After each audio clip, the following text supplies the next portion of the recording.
Welcome, Pewter Report readers, viewers, and listeners, to a brand new edition of the Pewter Pregame Show, brought to you by BetUS. It is week 2 of this pregame show, end of the NFL season, as we are going to preview Bucs versus Detroit as the Bucs head back to the place where they ended their season last year, and they will look to get some revenge against the Lions this Sunday afternoon at 1 o'clock. I'm your host, Matt Matera. Joined with me is the face that runs the place at PewterReport.com. It's SR Scott Reynolds. Scott, I know you have the Bucs winning this game. How you feeling now that we are on game day? Well, we're going to find out at 4 o'clock whether I'm right and take a 2-0 lead in the Pewter Report standings, or if I've just been drinking too much of the Kool-Aid or the Pirate Punch, as we found out in the Palace up there in the world's or the Florida's oldest bar up there in Amelia Island. I still feel pretty good about this. The Buccaneers did get some good news officially yesterday. Jenna Lane reported what really wasn't a surprise. Zion McCollum is a go. So he will be starting opposite Jamel Dean. That helps the Buccaneers, I think, tremendously. One note that I can bring to the table, this is why you tune into Pewter Reports, whether it's our website, pewterreport.com, our social media, or the Pewter Report podcast. And reminder, there will be a Pewter Report podcast probably around 4:30 today after Todd Bowles and Baker Mayfield speak up in Detroit. We're going to kind of get right to it. But the Pewter pregame show is here to entertain you and inform you for the next about 45 minutes. And Tyke Smith will be a game time decision. So, Matt, as you reported from One Buccaneer Place this week, he was absent at Thursday and Friday's practice.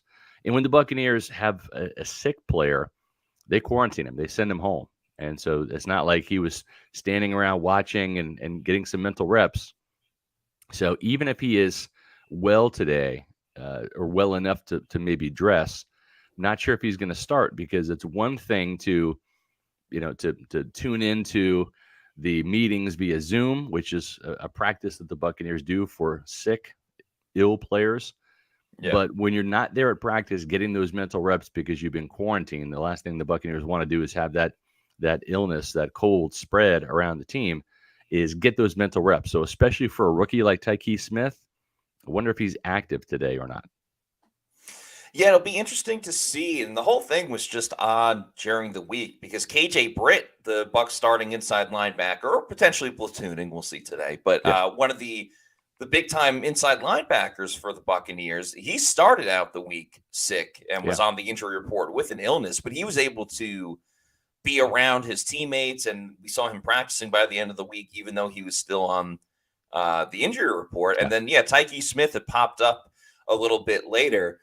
The benefit of Tyke Smith, and Todd Bowles has been saying this really since day one of Tyke Smith entering into the building, is that he is already a veteran player. He is a guy that is kind of ahead of it when it comes to preparation and instinct and just kind of understanding his role and what to do in the defense. So it's never the most ideal situation when he's got to be away from everybody, and the Zoom meetings are certainly different. I know they're different when we have them with press conferences with Todd Bowles and people like that. So I can only imagine when you're trying to dissect the Lions offense and defeating it that way, how much that could change. But they're going to need him. I mean, it's great that Zion's back and you have your starting corners in the secondary for the Bucs. But Tyke Smith is a huge piece to this puzzle, specifically in today's game, especially with what Amon-Ra St. Brown can do to the Bucs and what he did last year. So this is a huge game today, obviously, and Tyke Smith hopefully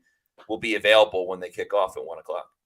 Yeah, and it's going to be interesting to see how Todd Bowles attacks this possible departure with Tyke Smith with that nickel. He's got some options, right? This is a team that has cross-trained a lot of players. Tyreek Funderburk is a rookie. He may not play outside corner. He may be the starting nickel today. They might go with the more experienced option with Tavier Thomas, who has some experience playing inside at nickel as well as safety from his days with the Houston Texans. So you've got those two players as options. Christian Izien would be a natural fit, right, Matt? But he might have to play free safety today. Or does Todd Bowles say, you know what, we're going to go with Kayvon Merriweather and we're going to go with Jordan Whitehead as our two starting safeties. and then we'll see about having Christian Izzy go back to that more familiar nickel. It's all going to be about matchups. It's a situation that might change in game. You might see from down to down different players playing that, but they do at least have some options. This is not a team that doesn't have anybody that can play that free safety role or play the nickel cornerback. There's multiple players that can do it. And that's what I hope for, is that we don't see one guy in one position, that we get all of these different looks. Because that's something that, I always go back to that Eagles playoff game when Zion McCollum played safety, but that was, at the start of it.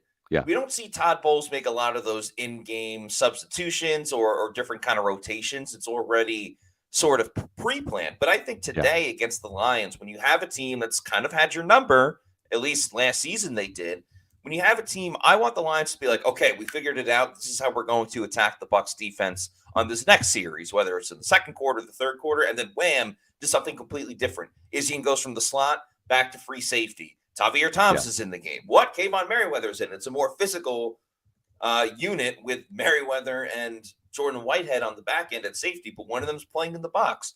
There's so many different things that Todd Bowles can conjure up. So I hope we see that in the secondary. I hope we see it at outside linebacker as well, with kind of just some different looks besides Yaya and JTS. I mean, obviously I want Yaya on the field as much as he possibly can, especially with, Penei Sewell and the injury that he has dealing. And then also inside linebacker, we may see a lot of different looks between Servase Dennis and the aforementioned KJ Britt. So I hope Todd Bowles dips into the Todd Bowles that won the Bucs a Super Bowl against the Chiefs in that game in 2020 and was big time defeating the Eagles in the playoffs last year, because I think they need that if they want to win today.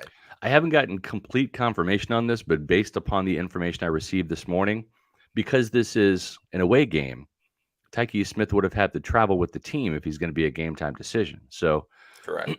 Unless I'm being used for some gamesmanship and they're trying to keep the Lions guessing about, and listen, that happens. I mean, we in the media do get used from time to time by teams and agents about certain things. But so if he's truly a game time decision, then he's not in Tampa. He's in Detroit, which means he was well enough to travel with the team. I don't think the team would risk having a sick player on a 2.5 hour flight up to Detroit and risking getting other players sick. So there is that to kind of ponder, and we'll see. Maybe he ends up playing. Maybe he feels well enough to suit up and go. But at least it looks like Tyke Smith is actually there in the building. Let's hope so. He's a big time factor in this game. Shout out to Hezo813, a Pewter Report YouTube channel member, who says there wasn't much blitzing from Bowles in the playoff game.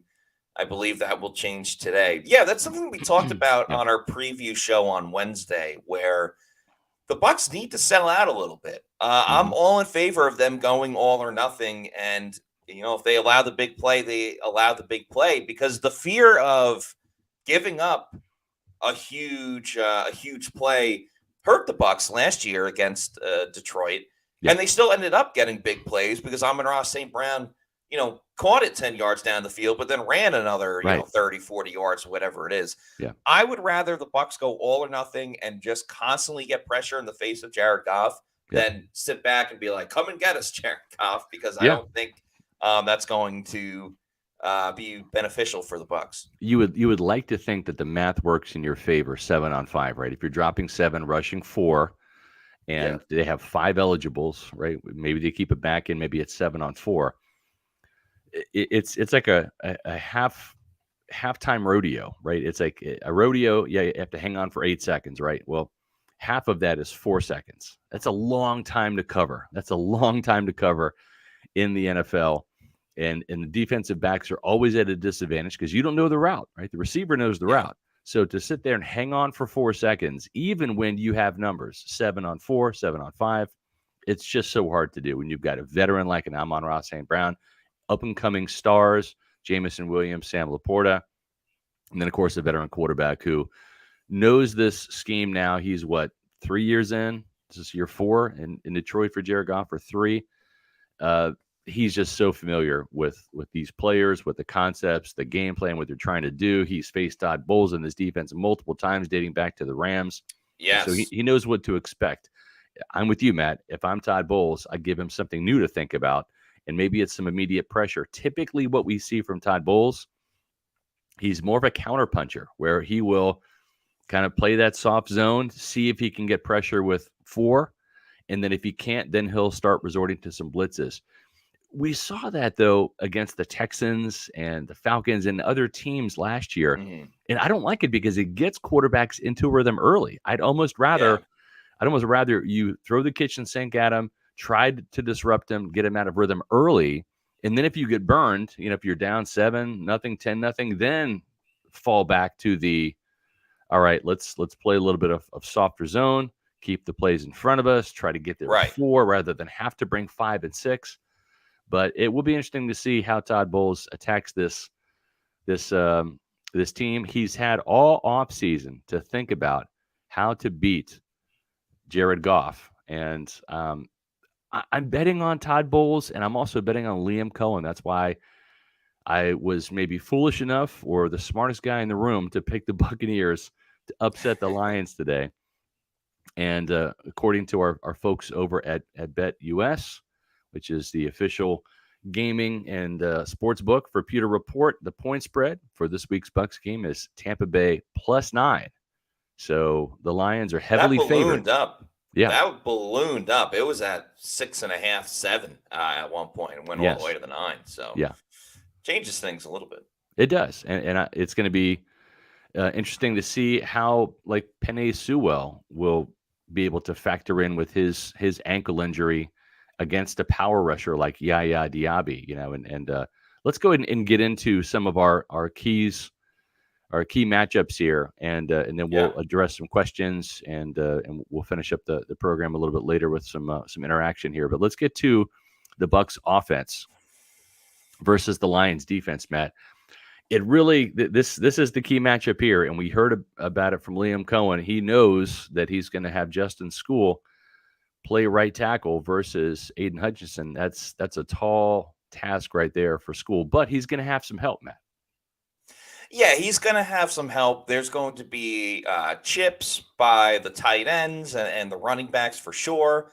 I believe that the Bucs, if they're running to his side, will have several in the caravan going towards Aiden Hutchinson. I think a lot of the time they're going to run away from Aiden Hutchinson and go more towards Tristan Wirfs than their backup offensive tackle. And of course, I think that's why we'll see a lot of quick passes today. Chris Godwin will be very important in that aspect. And then we also have to remember that the Rams had 2 backup tackles going up against Detroit. And while Matthew Stafford got hit a fair amount, he was still also, able to move the ball and score 20 points for the Rams. With all of that said, I mean, Aiden Hutchinson's one of the best pass rushers in the league. So there's no doubt about it in this one.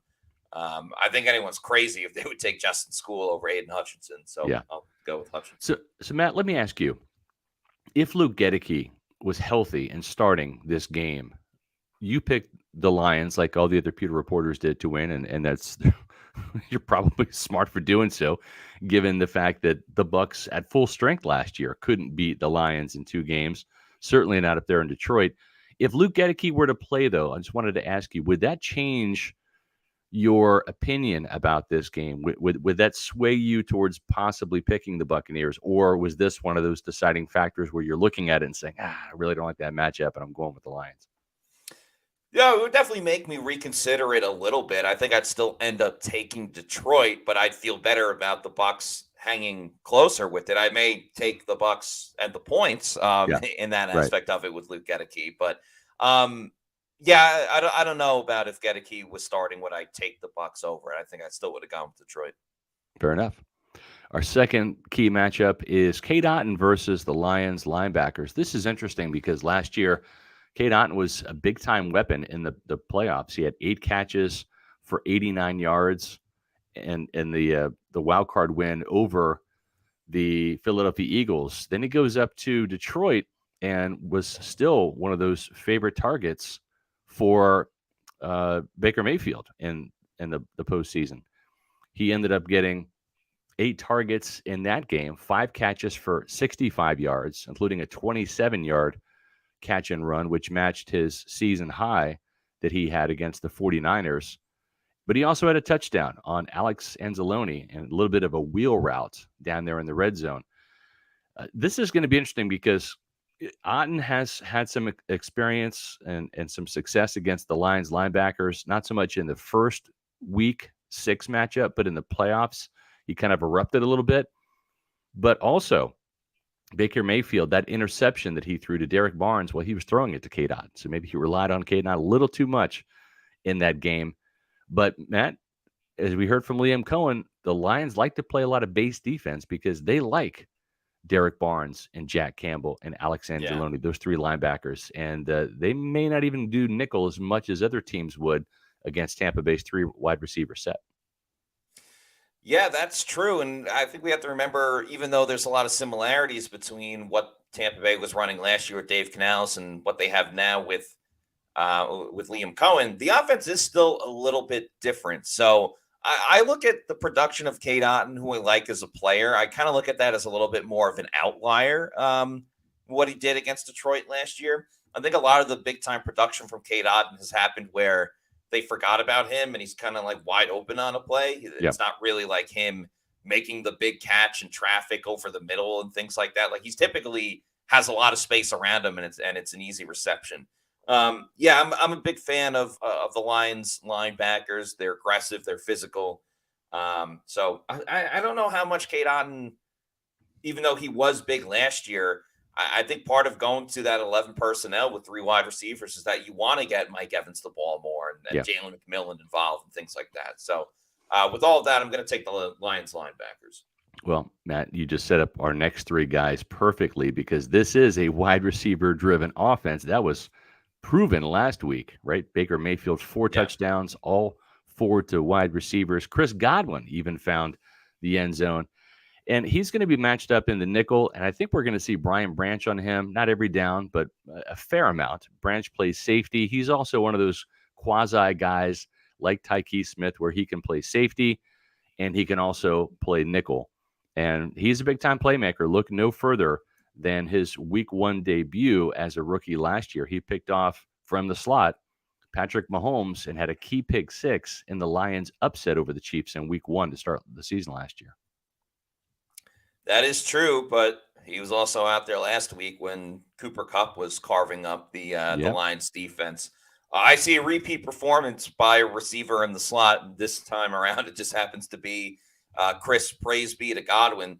I think this is only the beginning of what is going to be a great season for Chris Godwin. Obviously, he was fantastic last week against Washington. Bit of a tougher matchup, but man, I mean, just the routes he can run, the ability to get open the way he did, the yards after the catch was huge in the first game. I think it will be again for him specifically. And then going back to what we talked about before with the Bucs wanting to get rid of the ball quick because of the Lions pass rush, especially with Justin Schoolin going up against Aiden Hutchinson.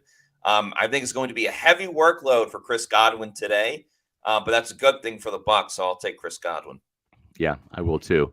So after a couple of Lions wins in our matchups, we do have Chris Godwin taking a win for the Buccaneers in these matchups. We do have a timely super chat here from Paul Connor. If you want to super chat us, you know how the show works, whether it's our Pewter Report podcast, the game day show, or the pregame show. We come to a screeching halt and we answer your questions or read your comments. So from Paul, how do you both see this game playing out? Great wide receivers, maybe versus maybe the best secondary in the NFL. Can our guys find space, and will Baker have time to find them? Well, the second part of that is going to be key, and that's where this offensive line has to give Baker time to find him. But if he does have time, Matt, I think this can be a very similar game plan to last week, where you saw Liam Cohen and Baker Mayfield attack those corners for the Washington Commanders. You look at the front 7 of the Lions, where's the weakness? I don't really see one, but as you go further back in that defense, the corners, to me, even though they upgraded them in talent, I like Mike Evans versus Carlton Davis, and I like even Jalen McMillan, the Bucs rookie, versus Terrion Arnold. I think that's still the game plan: attack the rookie corner and Carlton Davis. Yeah, it's a little similar in the game plan to Washington. The difference is the Lions are way more stout in those first two levels, but I Yeah, do agree once you get to that third level, you can kind of crack into them a little bit. I think McMillan really is kind of the locomotive for this game, just yeah, based on if he can get the better of Arnold. I think the Bucs can not have their way with the Lions by any means, but can truly find a successful game plan to consistently score against the Lions. And yeah, Mike versus Carlton's going to be interesting, which is our next matchup as yep. well. Mike Evans versus Carlton Davis.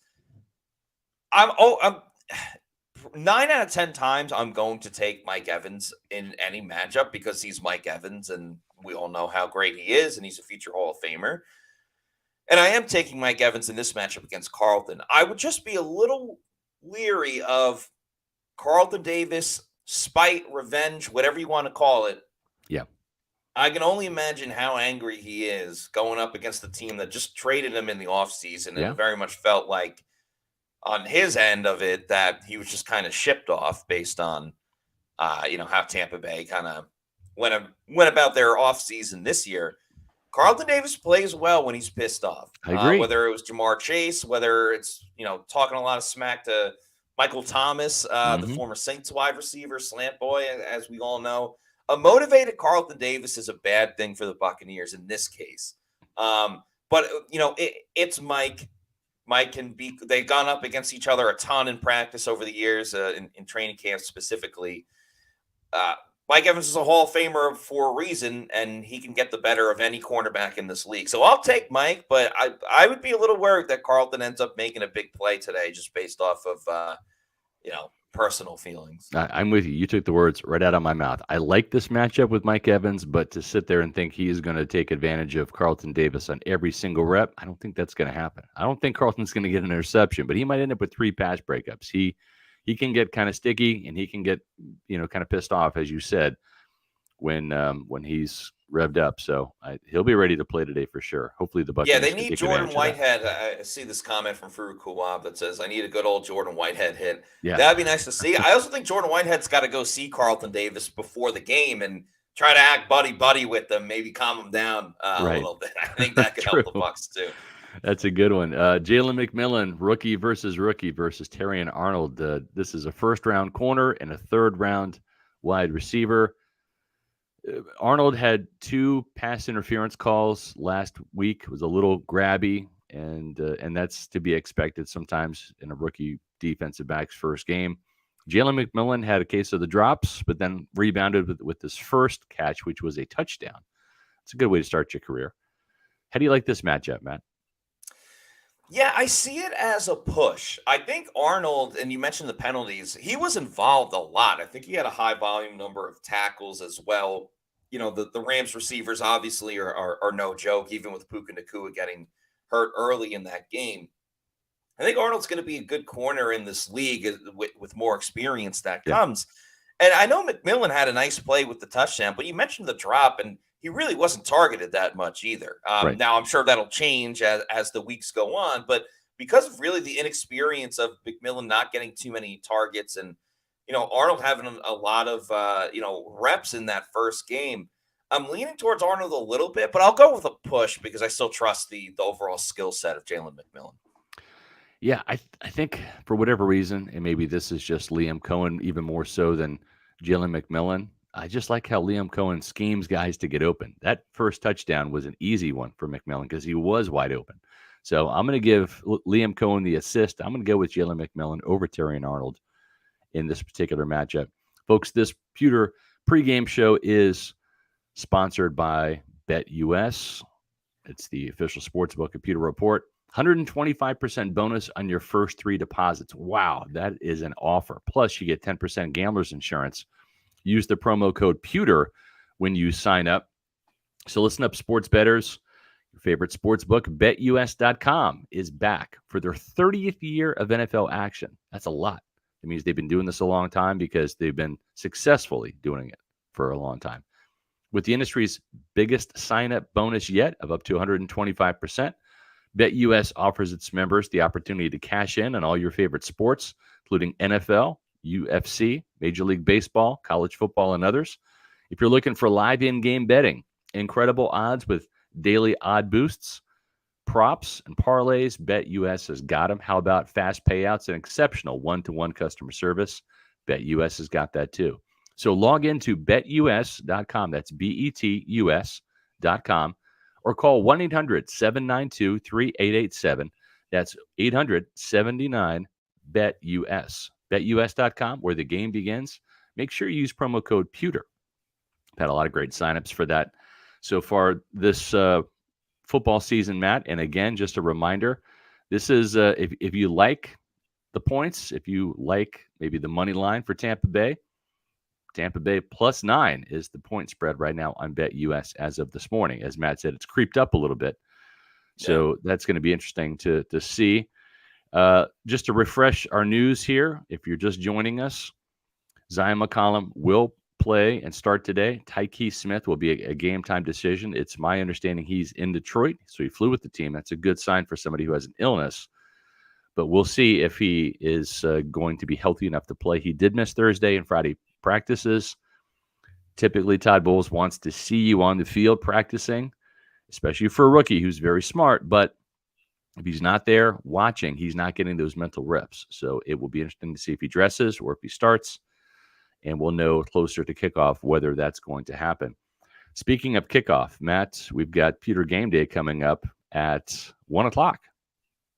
Yeah, we do. It'll be myself and Josh Capo. We give our live reactions to everything that's happening in the game. We'll talk about some of the bets that we have as well. Also joining us at halftime will be Aaron Jacobson of the Pat and Aaron Show. And later on in the game, around late third quarter, early fourth quarter, Tom Krasnicki, a.k.a. T. Kras of The Drive, will be joining us as well. So a couple of guests. We do tons of fan interaction. We put up a lot of comments during the game as well. So you can watch along with us as we give our reactions to everything that's going on in the game. So join us at 1 o'clock. We'll probably start around 12:55. Let the chat going a little bit and, let people give their thoughts about the game. But yeah, once the Bucs are live at 1, we will be live as well. Thanks to Paul Connor for this $5 super chat, who says, sounds like we like McMillan for the anytime touchdown and the Bucs keep it close. Eh, Matt? Done. I'm not saying that. I actually picked Bucky Irving to score a touchdown. His odds are like plus 300. Mm-hmm. More of a long shot type of touchdown prop, obviously with, Rashad White being the starter and still getting a lot of those reps. But Bucky Irving goal line, he ran it well week 1. I think he may get an opportunity or two if the Bucs get down there. So if you want a long shot touchdown prop, take Bucky Irving. It's interesting, Matt, because maybe there's a touchdown right off the bat with Jalen McMillan. Yes. If Baker didn't overthrow that pass against Washington early in the first, I think it was the first pass Baker Mayfield threw of the season. And so you've got that. And I just wonder, that was the Commanders. This is a different team in the Lions. Does Baker Mayfield have that level of trust when it's crunch time?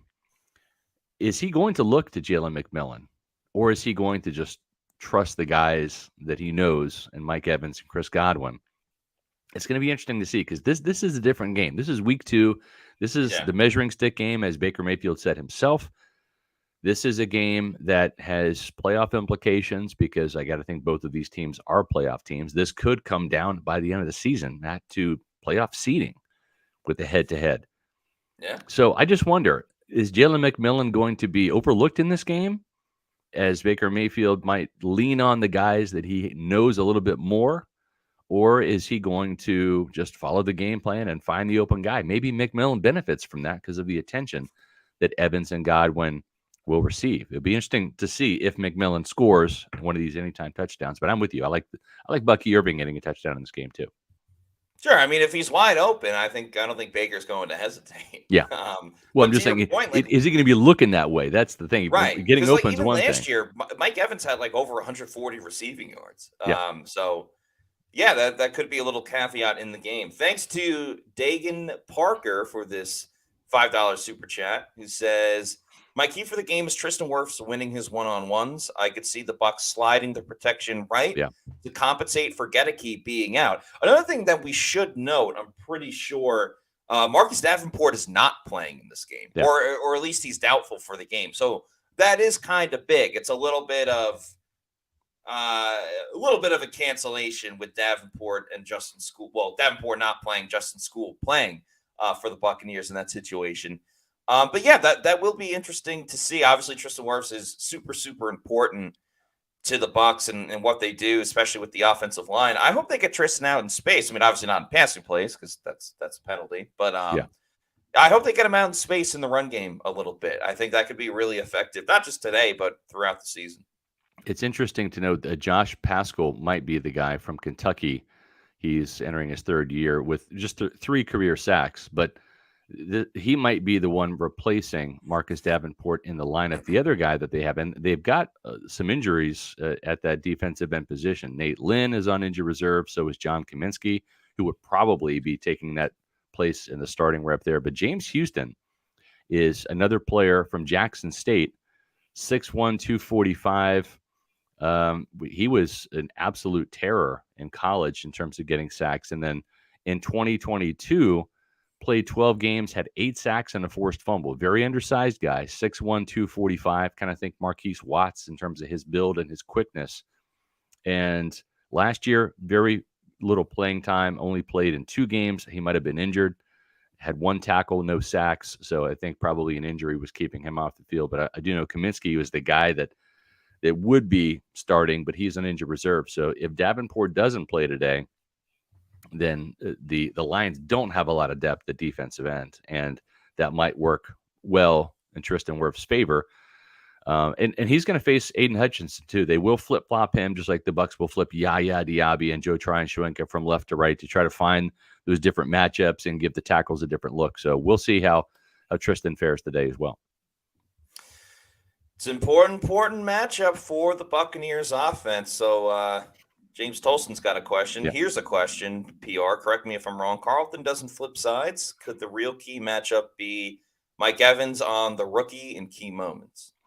For sure. I don't know how Aaron Glenn plays his corners. From what Liam Cohen said, he said that on film they're a little stickier, which means they're a little closer to the line of scrimmage, not giving those free releases.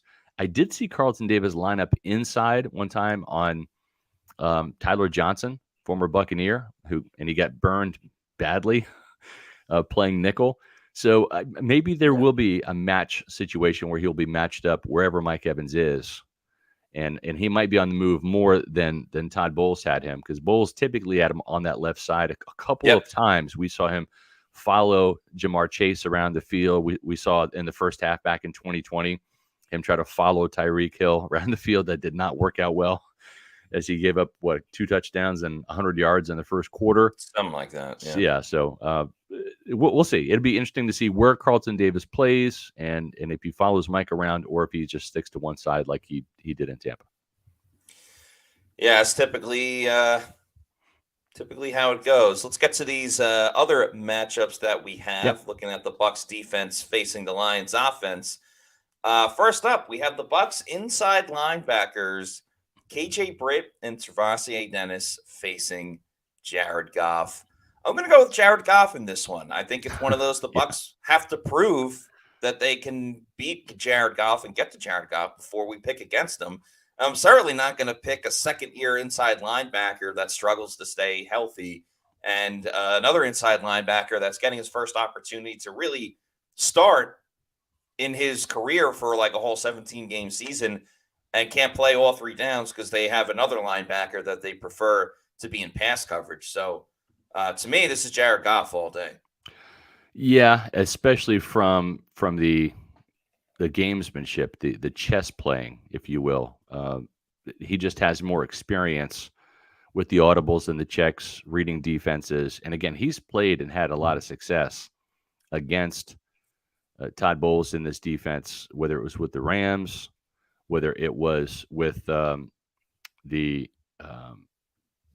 Lions over the last 2 games last year, for sure. And he just gets rid of the ball so quickly. And if you look back last year, KJ Britt in this playoff game, he had 8 out of his 12 tackles in the first quarter. And he's going to be key in terms of stopping the run. But on passing downs, he missed a sack against Jaden Daniels. He's more of a north-south kind of guy, and really more north than south. He's not that great in terms of pass coverage, and he got exposed in pass coverage last year. Servassier Dennis is a player that I'm really excited about. I think he can be an X factor in this game. He did have his first sack last week against Jalen McMillan, and he's a better blitzer. He's better in coverage. Matt, he's only been in Tampa for just really one. Well, he really has only played in one preseason game. He missed all 3 preseason games this year. He played in one last year. But what I do like about him is in practice, he has more interceptions than even Levante David. He probably has more interceptions in practice than all of the inside linebackers combined. That's true. He has a knack for that. And so for a team that's itching to get that first interception off of Goff, we saw Jamel Dean have that shot in the first quarter, dropping an end zone interception that turned into a Lions field goal and a 3-0 lead. Servassier Dennis on third downs might be that guy to either get Jared Goff to the ground on a blitz or maybe pick off Jared Goff in coverage. But I think Servassier Dennis will play a big role today. But Jared Goff is Jared Goff, and I like him in this matchup as well. Next up, Bucs defensive tackle Vita Vea. Well, we'll not have Kalijah Cansey once again going up against the Lions' interior offensive line. I was encouraged by. Sorry, go ahead. Well, I was just going to say the interesting thing about this is he will have Logan Hall. At least that's the plan.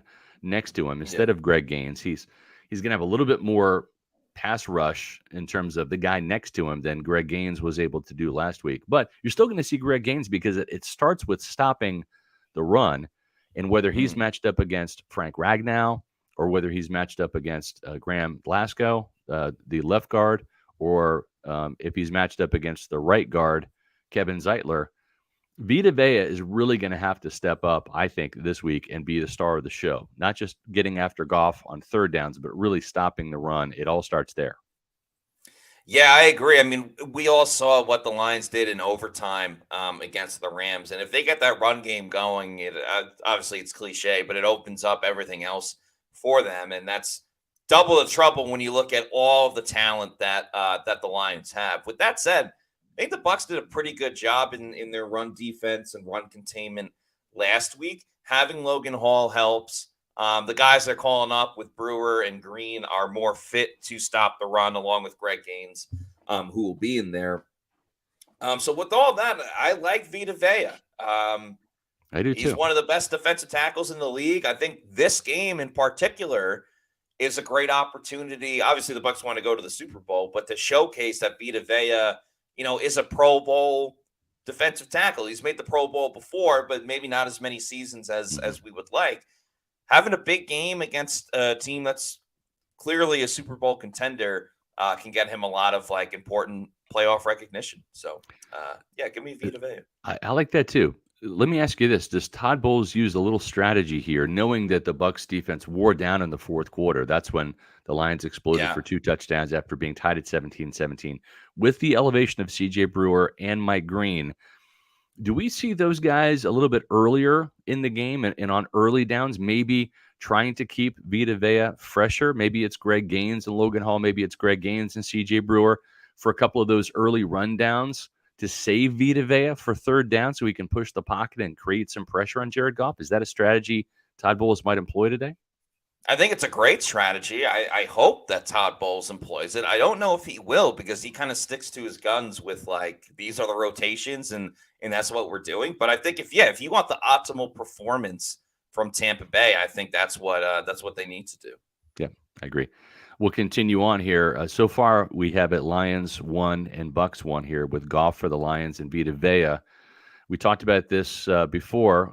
Zion McCollum will play today. Amon-Ra St. Brown did get a touchdown on him, and he was picked on. Zion McCollum was picked on last year when he came in for Jamel Dean, who exited the game with back spasms. And once Dean left, and Dean had a very good start to this game in the first quarter, but once Dean left, McCollum was targeted and gave up a touchdown to Amon-Ra St. Brown, who's tough to cover. How do you see this matchup playing, Matt? I think it's scary for the Bucs that Amon-Ra St. Brown did not have a good game last week. Not even that he didn't have a good game. He just wasn't targeted a lot. He wasn't a big factor in the offense. I think that's a terrible scenario for the Bucs because I think that means they're going to feed him today. I believe they're going to get him involved early based on what he did against the Bucs last year. It's similar personnel pretty much. He's a slot guy as well. So even though we have Zion on there, like if Tyke Smith doesn't play, that means you have a backup trying to guard him too. I like Zion. I respect his game, but this one's Amon-Ra St. Brown all day. Yeah. I think Zion is actually going to get his first pick today. Wow. But at the same time, I think Amon-Ra St. Brown is going to get a touchdown today. Right. Both things can be true. Yeah. I'm actually going to give this a push. I believe in Zion. He's healthy. He's itching to play. He is highly motivated. Remember, we had him on the Pewter Report podcast this summer. Mm-hmm. This is one of those games he mentioned right off the bat that he has circled. He is looking for revenge. He knows he got picked on. He knows he's a better cornerback than that. I'm going to at least give him the push today. So I'm going to go with the push on McCollum and Amon-Ra St. Brown. Zion gets a pick. Brown gets a touchdown. Yeah, evens out.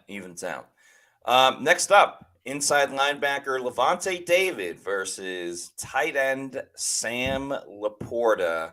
Scott, who do you like in this matchup?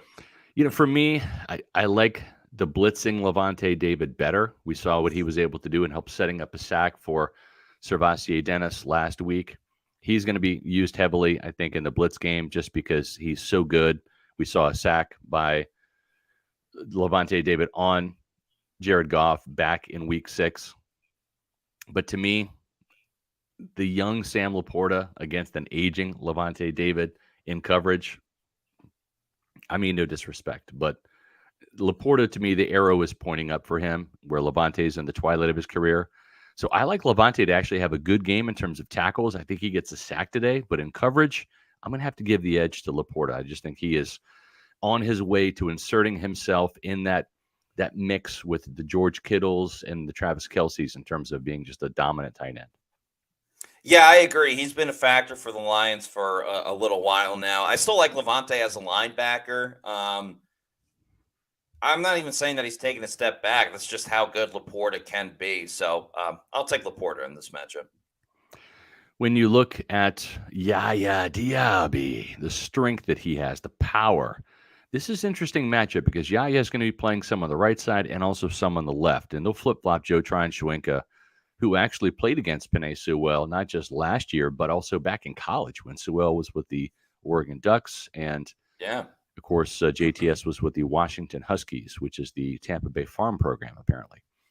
I think this is a push as well. I can see Diaby getting his first sack today. We saw a really impressive inside move, an inside power rush several times from the left side when Diaby was in camp. He also did that last week, almost got a sack going inside of Washington's right tackle. Joe Tryon-Shoyinka just beat him to the punch by literally half a step. But this is a more complete Diaby. He's not just a bull rush, a long arm kind of guy. Yeah. He can actually win with some speed on the outside. He's more agile thanks to those yoga classes. And he's got that inside move. So Penei Sewell, he's got a bum wheel with a sprained ankle. I think Yaya Diaby gets him for a sack today. But I'm going to give Sewell his respect, and I'm going to go with the push on this one as well. Yeah, that's the biggest thing I need to see from Yaya. And he was off to a great start with that inside move. Is Yaya got away, and I think at training camp at times he got away with it too, with just being insanely strong and just getting that push on the offensive tackle and getting them all the way into the backfield. He can't get away with that with Penei Sewell. So I need to see more of those pass rushing moves, the fundamentals, the hand placement, and all of those things. If he just tries to keep pushing against Sewell, I don't think he's going to have a good game. He is quicker, which is great. I think that's how you have to beat him. But until he fully can put a lot more on tape with kind of all the moves that I mentioned, I'm still going to take Penei Sewell in this matchup. That doesn't mean that Yaya can't be a factor in this game. And honestly, I hope I'm wrong, but I have to I have to go with my gut and take Penei Sewell in this one. Yeah, I wouldn't be surprised. I mean, Sewell's, he got paid for a reason. Yeah, he's a great player. He's a fantastic player. And just remember to get your bets in with BetUS today. Make sure you sign up using the promo code Pewter when you go to betus.com. And we also have some links on our social media where you can do that as well. We got a nice little gift here. Paul, a.k.a. Florida Dream House, gifted 1 Pewter Report membership. Thank you so much, Paul. You've done that several times. Thank you very much, Hizo. Paul. That's fantastic. Yeah, very, very kind of you to do. So definitely, Pewter people watching this, feel free to take advantage of it. Yeah. Some of the benefits, you get there's many benefits to being a Pewter Report YouTube channel member, but if you want to be a platinum member, a premier or platinum member, you get to join us for our Friday Pewter Insiders, which is a live Q&A and a lot of great inside info on that show specifically that you may not hear on the podcast. Yeah, for sure. That's a fun show that we do on Fridays. And the great thing is you get the latest inside scoop. Matt is at practice on Fridays. I'm working the phones and getting some information for everybody. And the other information I can tell you, aside from placing your bets at BetUS that will be beneficial to you, is where you're going to go to watch the game. And the place to go for game days, whether it's college or pro, is Walk-Ons. Game day at Walk-Ons is just different. And it starts with the way our teammates prep each dish from our scratch menu. No shortcuts. We are hand cutting every single mozzarella log straight from the block. Hand peeling, stuffing, and bacon wrapping each voodoo shrimp. Hand carving ribeyes for our steaks and po' boys. And hand slicing, then tossing our boneless wings and our house-made sauces. With wall-to-wall TVs and food like this, why would you want to watch anywhere else? That's game day.